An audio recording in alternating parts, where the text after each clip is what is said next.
Bonjour et bienvenue dans l'épisode 6 de la saison 1 consacré au web. Un épisode tourné autour de l'interactivité. Les objectifs sont de transformer notre menu en menu plus interactif avec le survol du curseur de la souris, faire un sous-menu, apprendre la profondeur des éléments et comprendre les pseudo-classes comme le survol, le focus, les liens actifs visités. Mais aussi comprendre ce que sont les pseudo-éléments. Alors, qu'est-ce qu'une pseudo-classe ? Une pseudo-classe est un mot-clé qui va nous aider à cibler un élément en fonction de son état, comme le survol de la souris au-dessus d'un élément, un lien visité ou actif par exemple, mais il peut aussi cibler une position dans le document HTML. Les pseudo-classes débutent par un double point. Il ne faut pas les confondre avec les pseudo-éléments qui leur ressemblent, mais qui débutent avec deux doubles points. La différence se situe dans le fait que les pseudo-éléments permettent de mettre en forme certaines parties d'un élément. Par exemple, nous pouvons faire une mise en forme uniquement sur la première ligne de contenu d'un élément ou encore la première lettre de contenu. Les deux plus couramment utilisés sont after et before. On les utilise pour placer du texte ou un élément de décoration avant ou après un élément précis. Ils sont très utiles aussi pour pouvoir créer une tooltip, c'est-à-dire une bulle d'information qui s'affiche au survol d'un élément. Alors revenons-en aux pseudo-classes qui peuvent avoir deux types de ciblage. Le premier type de ciblage est de pouvoir cibler en fonction des états. Le survol de curseur est un exemple très connu. L'autre exemple le plus connu concerne les liens. A-t-il été déjà visité ou non ? Les pseudo-classes permettent aussi de cibler un élément particulier dans un ensemble, par exemple le premier ou le dernier élément, ou encore un élément précis. Je vous propose de passer sur l'ordinateur pour voir cela en détail et on commence par les pseudo-éléments. Plaçons un paragraphe avec un texte de remplacement, et dans le CSS, un sélecteur de balises suivi de deux doubles points, first letter, color red et font size 2rm par exemple. First letter va nous permettre de changer l'apparence de la première lettre du contenu du paragraphe. Il existe une variante pour donner du style à la première ligne. Nous allons avoir besoin pour cela de faire un retour à la ligne. La balise impair BR comme break row va nous permettre cela. On ajoute un BR à la fin de notre ligne, on rajoute une nouvelle ligne de texte de remplacement, on copie-colle le paragraphe. Nous voyons bien le résultat de first letter sur plusieurs paragraphes. Changeons first letter par first line. Toutes les premières lignes adoptent un style différent des autres lignes. Les deux pseudo-éléments les plus couramment utilisés sur le web sont before et after. En effet, ils nous permettent de rajouter du contenu avant ou après une balise. Nous allons avoir besoin pour cela d'une propriété CSS qui s'appelle content pour indiquer ce contenu à ajouter. Utilisons un div avec texte de remplacement. Dans le CSS, before, content, un texte à rajouter avant, color red, et voilà, un texte ajouté à notre balise juste avant. Le pseudo-élément after fait de même, mais après et non avant. Le plus souvent, ces pseudo-éléments sont utilisés avec le survol. Par exemple, on les utilise pour afficher un indicateur sur une liste quand on survole un élément ou encore pour afficher une tooltip ou une bulle d'information si vous préférez. Nous allons avoir besoin donc de la pseudo-classe over qui va nous permettre de savoir quand un élément est en dessous du curseur de la souris. Créons un div avec texte de remplacement, un background color 150 pour le style du div. Et on ajoute un div .hover avec un background color 200. Nous avons un changement au survol de la souris. Si nous voulons maintenant ajouter un indicateur devant une liste, UL, LI, 1, 2, 3, fin de UL, le CSS, UL list style none, LI2.over, background color RGB 200, on a bien un changement de couleur en fonction de l'emplacement de la souris. On peut cumuler le hover et before. Content étoile, l'étoile se place avant, mais décale le texte. Nous allons changer le placement, position donc, en absolute, et lui donner un left pour le positionner à 2 rem du bord. Voilà pour l'utilisation la plus courante de before. L'autre utilisation la plus courante de ces pseudo-éléments, on l'a dit, ce sont les tooltips ou les bulles d'information. Nous allons utiliser after, over, position absolute aussi, mais cette fois-ci dans un texte. Div, un texte de remplacement avec un mot dans un span. Span text decoration, underline dotted, un span after avec un contenu, le texte se place à la suite du span en milieu de div. Une position relative pour le span et une position absolute pour le span after. Un top à 1,5 rem pour décaler la bulle en dessous de notre texte, et un left à 0 pour le positionner à côté de notre span souligné. Une couleur de fond background, color RGB 200, un padding 0,2 rem, un border 1 pixel, black solide et un border radius de 8. Nous voulons que cette bulle s'affiche au survol du span, donc on insère $over entre span et $after. Et voilà comment on fait une infobulle. Nous n'avons pas abordé les formulaires ni les champs de remplissage lors de cette saison. Cependant, dans l'exemple suivant, nous allons utiliser un champ de saisie qui est input, c'est une balise impair, et nous allons changer la couleur de fond quand cette balise input prend le focus. On place une balise impair input qui permet de saisir du texte habituellement dans un formulaire. Dans le CSS, input::focus, background color red. La couleur de fond change quand l'élément prend le focus. Les liens que nous avons vus possèdent 4 états. L'état le plus simple, c'est le premier, c'est le lien en tant que tel.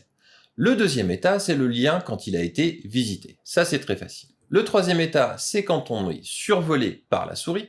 Et le dernier état, c'est le lien de type actif. C'est-à-dire qu'on est en train de cliquer sur le lien, mais qu'on n'a pas encore relâché le bouton de la souris. Ahref égale abcdef.fr par défaut est un lien en bleu. On change cela dans le CSS avec $link en color black par exemple. On peut changer la couleur de lien visité avec visited, $color red par exemple. Je change le href pour que l'on voit ce qu'il se passe dans CodePen. Pour changer la couleur de fond ou survol, c'est avec hover et background color 200 par exemple. Le dernier état est active, color green par exemple, et la couleur change quand je maintiens le bouton de la souris enfoncé. La pseudo-classe active fonctionne aussi sur d'autres éléments comme le paragraphe. P, texte de remplacement, et dans le CSS active une couleur de fond. Le paragraphe va changer quand je clique sur le paragraphe. Il est important de respecter l'ordre de déclaration CSS suivant, c'est-à-dire link, puis visited, puis over, puis active. Si vous faites une inversion dans l'ordre de déclaration dans le CSS, ça risque de ne pas fonctionner correctement. Alors il y a d'autres pseudo-classes extrêmement utiles qui permettent de cibler un élément en particulier. Par exemple, le dernier, le premier, les pairs, les impairs ou un numéro précis. Un bloc div avec dedans un paragraphe avec texte de remplacement, on copie-colle pour en avoir 7 par exemple et on ajoute un numéro devant pour y voir plus clair. On ferme notre div. Dans le CSS, First Child, background color RGB 200 et seul le premier paragraphe change de style. Last Child permet de faire la même chose sur le dernier. Nth Child permet de cibler un élément en particulier. Exemple le deuxième, le troisième, le quatrième, etc. Nous pouvons aussi choisir un élément sur 2 avec 2n ou encore un élément sur 3 avec 3n.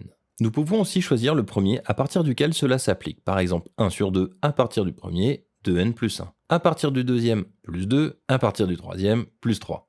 La dernière pseudo-classe la plus utilisée, c'est la pseudo-classe note. Alors note permet d'exclure quelque chose d'une déclaration. C'est-à-dire que nous allons pouvoir appliquer un style à un ensemble d'éléments tout en excluant certains de cette règle. Un paragraphe avec texte de remplacement. On copie-colle 4 fois et sur le troisième on ajoute une classe. Dans le CSS, P2.note, ma classe, color red, cela va appliquer la règle à tous les paragraphes sauf ceux qui contiennent la classe ma classe. Voilà pour les pseudo-classes et les pseudo-éléments les plus utilisés. Nous allons maintenant retourner à notre site afin de modifier le menu pour qu'il soit plus interactif et qu'il interagisse avec la souris et le survol de curseur. Pour faciliter la lecture du code, changeons le style LIA en classe .bouton menu. On reporte notre modification dans le HTML en ajoutant la nouvelle classe sur le A. On sauvegarde les deux fichiers et on regarde dans le navigateur, tout va bien. On ajoute un bouton menu Hover et on change la couleur de fond par du RGB 255, 255, 255.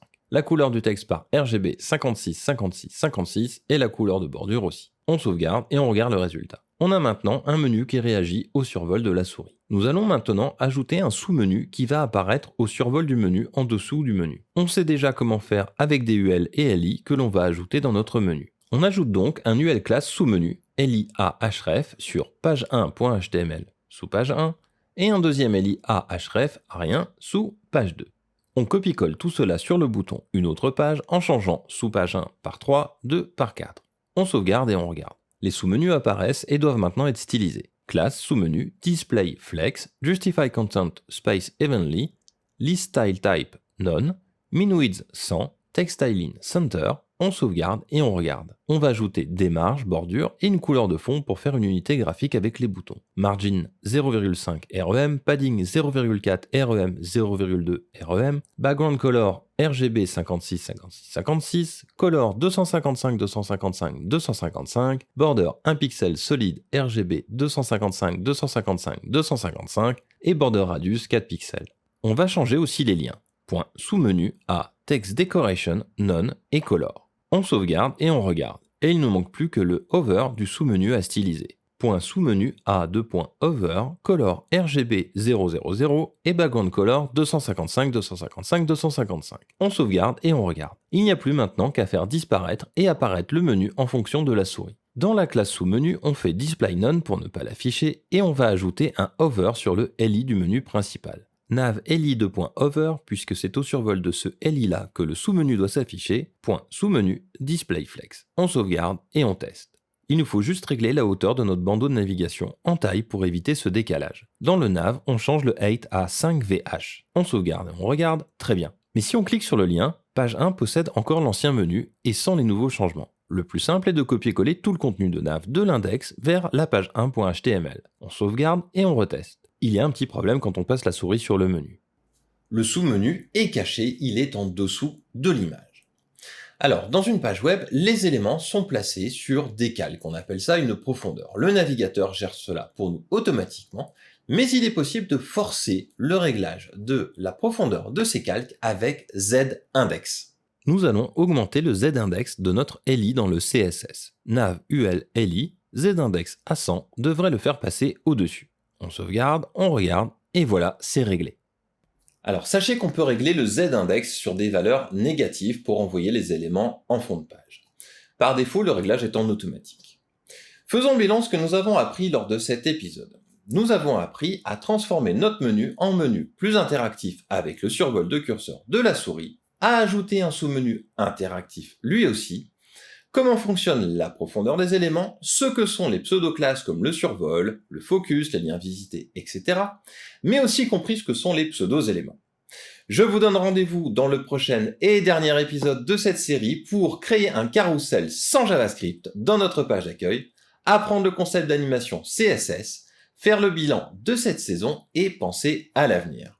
N'oubliez pas le pouce bleu, l'abonnement avec la cloche pour vous tenir au courant des dernières vidéos, et moi je vous dis à tout de suite.